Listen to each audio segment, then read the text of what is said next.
সভায় যখন শুরু হয়েছে আমি সকলের মাঝে দাঁড়িয়ে সেই পদাবলী আমি আস্বাদন করব। যে পদাবলীর মধ্যে পরিষ্কার লেখা আছে, রসে তনু ধরো ধরো, রসে তনু ধরো ধরো, আমার আমার গৌর কিশোরে বড়, তাই এবে নাম শ্রীকৃষ্ণ চৈতন্য। উলধ্বনি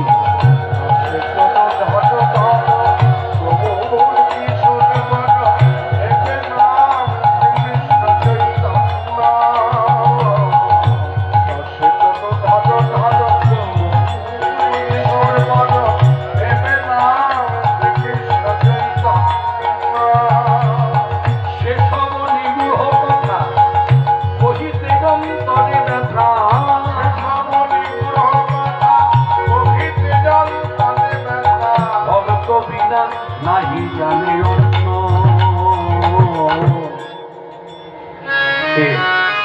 ভগবান শ্রীকৃষ্ণ চৈতন্য, ভগবান শ্রীকৃষ্ণ চৈতন্য, ভগবান শ্রীকৃষ্ণ চৈতন্য, ভগবান শ্রীকৃষ্ণ চৈতন্য। এই কথা শোনার পরও যারা তর্ক করে তাদের জন্য কথাটা তুলে ধরলেন। শাস্ত্র সম্মত ভাবে গৌর আমার সাক্ষাৎ পরম ব্রহ্ম ভগবান, এ কারো মন গড়া ভগবান নয়। কথাটা আমি একটু আক্ষেপ নিয়ে বলি, ক্ষেপ নিয়ে বলি, এই বাংলার বুকে কেউ মন গড়া ভগবান তৈরি করেনি চৈতন্যদেব। মনে রাখবেন, চৈতন্যদেব কিন্তু ভগবান তৈরির কারখানা থেকে প্রোডাকশন নেয়। এখন তো একটা আক্ষেপ নিয়ে কথাটা বলছি, দুর্ভাগ্যের সময়, দুর্ভাগ্যের দিন এসেছে, এখন শুনতে হয়, দেখতে হয়। হ্যাঁ, যাকে তাকে ভগবান বলা, এই হলো আমার ভগবান, এই হলো। আমি কথাটা এইভাবে বলতে চাই, শুনুন, আপনার ইষ্টকে নিয়ে আমি আঘাত করতে চাই না। আপনার ইষ্ট আপনার কাছে ভগবান, আমি আঘাত করতে চাই না। আমার বাবা মাকে আমি ভগবান তৈরি করতে পারি। হ্যাঁ, আমার ভক্তি, আমার মাকে আমি, আমার বাবাকে আমি, দুজনেকেই ভগবতকে আমি দেখি, এটা আমার ব্যক্তিগত। কিন্তু এই ব্যক্তিগতটা সবার মধ্যে তো ছড়িয়ে দিতে পারি না, সেটা তো আমার দোষ। আমি তো আপনাকে ডেকে বলতে পারি না আমার বাবা মাকে আপনি ভগবান বলে ভক্তি করুন, পারি? আপনি পারবেন? আপনি পারবেন? এটা তো যার যার অনুভব। এখানেই আমার কিন্তু মনে রাখবেন, শাস্ত্রীয় বিচারে এই পৃথিবীতে এত দেশ আছে, সব দেশের মানুষ ভগবান বলে যাকে জানে তিনি হলেন শ্রীকৃষ্ণ চৈতন্য। তারপর যুগে বলিতে চৈতন্য নাম, তারপর যুগে বলিতে চৈতন্য, তারপর যুগে পেশান বলিতে চৈতন্য নাম, তারপর যুগে পেশান বলিতে চৈতন্য নাম। সর্ববাক্য আবে বসে শীতে করি অনুমান, শ্যাম হইল গৌরাঙ্গ, রাধা কৃষ্ণ তবু তার সাক্ষী সেই তত্ত্ব।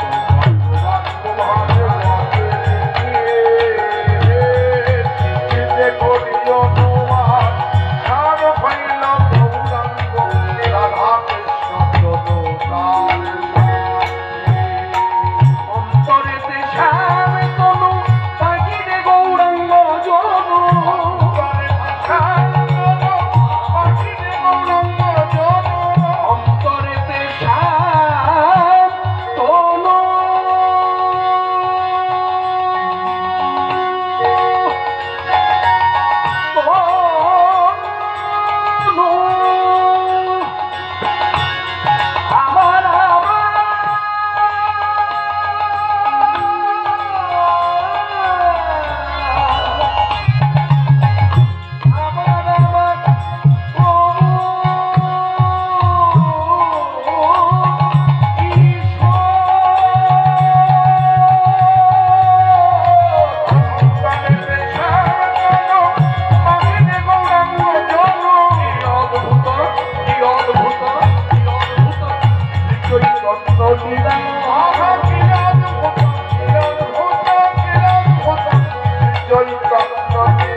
নরহরি বদরে ভিলা রবিবার কথা নয় কপিলে কি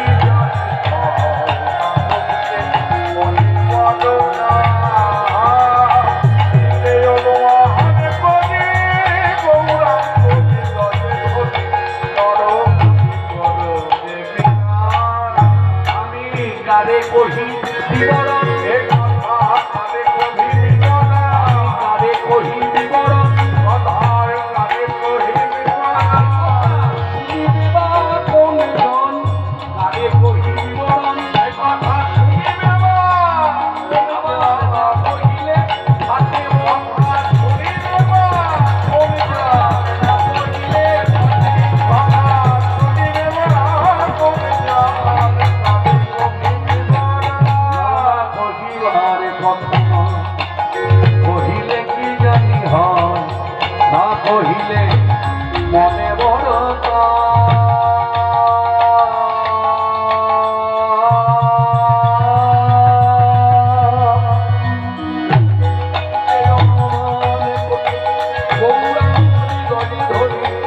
নরহরি বদরে বিলা কহিবার কথা নয় কহিলে কি জানি হয় না কহিলে মনে বড় শিবে অনুমান করে গৌরাঙ্গরে ধরে ধরে ভগবান শ্রীকৃষ্ণ চৈতন্য ভগবান শ্রীকৃষ্ণ চৈতন্য ভগবান শ্রীকৃষ্ণ চৈতন্য ভগবান শ্রীকৃষ্ণ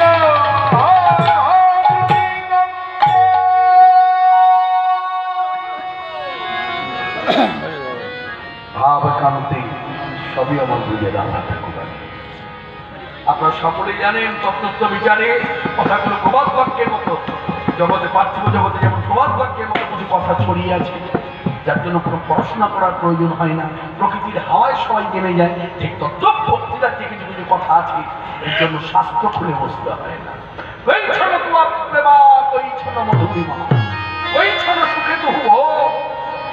বঞ্চিত ধন ব্রজে না হইল পুরন, কি কহিব না পাইয়াও। তাই ভাবিয়া দেখিল মনে তুহার স্বরূপ মিলে এ সুপাস্বাদ কবু নয়। তোমার রূপ শান্তি ধরি তোমার প্রেম গুরু করি, আমি নদীয়াতে হইব উদয় প্রচলনে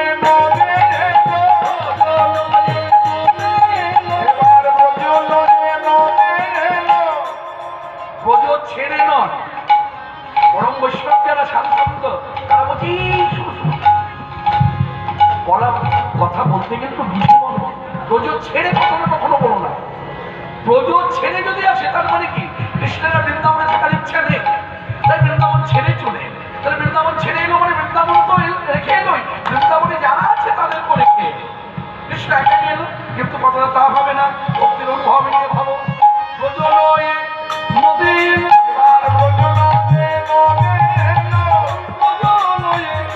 মানে একা গেল না, বৃন্দাবনে যারা যারা তার সহযোগ ছিল সবাই এলো। তাই ব্রজ লয়ে নদী এলো, এবার নদীয়ায় ব্রজ উদয় হলো। হরি হরি হরি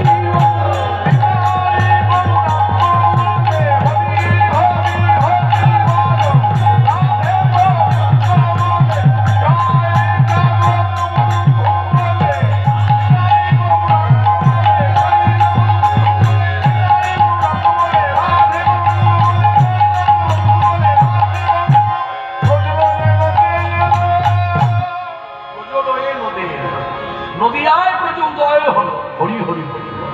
তাই বলে শ্রীরাধিকার ভাবে গৌর অবতার হরে কৃষ্ণ নাম করা করিলেন প্রচার।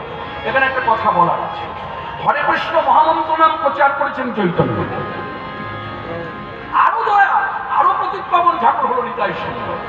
তিনি কলিযুগের জন্য আরো চিন্তা করলেন যে নামটা অনেক বড়। হরে কৃষ্ণ হরে কৃষ্ণ কৃষ্ণ কৃষ্ণ হরে হরে হরে রাম হরে রাম রাম রাম হরে হরে। অনেকটা সময় লাগে। কর্মময় জীবন, অন্নগত প্রাণ, কলির জীব কলিযুগ, কর্মময় জীবন, অন্নগত প্রাণ। না খাটলে খাওয়া জুটবে না। সে গৃহে থাকুক আর মনে থাকে আর মঠবাসী হোক। একথা খুলে বললে বলা যায় এইভাবে। অনেকে আছে দেখবেন সংসার বিতৃষ্ণা থেকে, আমি আমাকে দিয়ে বলি, অনেক সময় দেখবেন আমিও তো সংসারী মানুষ, আমার মেয়ের বয়স এখন 24 বছর, হ্যাঁ, আমি ঘোর সংসারী। তাই সংসার করতে করতে অনেক রকম জ্বালা যন্ত্রণা যখন আসে তখন এক সময় বলেও বসি, এর থেকে যদি বিয়ে না করতাম, বিয়ে না করে সাধু হয়ে বসে থাকতাম, হ্যাঁ, ওই মঠে বসে বসে বসে পোশাক শেখাম। এই ধারণাটি তো আমার ভুল। আমার গুরুদেব আমাকে বলছেন, এই কৃষ্ণ কি ভাবছিস, মঠে যে সাধু সন্ত বৈষ্ণবেরা আছে কুটিরে, দেখি সব বসে বসে পোশাক না রে না। এই যে সকল সাধুদের দেখছিস কুটিরে কুটিরে আছে, এরা প্রত্যেকে যে যে কাজে পটু, আমি মঠের অধ্যক্ষ হয়ে তাদেরকে সেই কাজে যুক্ত করে রেখেছি। যে ভালো ভিক্ষা করতে পারে তাকে ভিক্ষা করতেই পাঠায় গ্রামে, যাও ভিক্ষা করে নিয়ে এসো, গোবিন্দের সেবা হবে। যে ভালো মার্জন করতে পারে সে আঙিনা মার্জন থেকে শুরু করে প্রসাদ মার্জন মার্জন থেকে শুরু করে এবং ওই ঠাকুর ঘর মার্জন থেকে শুরু করে সব মার্জনের দায়িত্ব তার।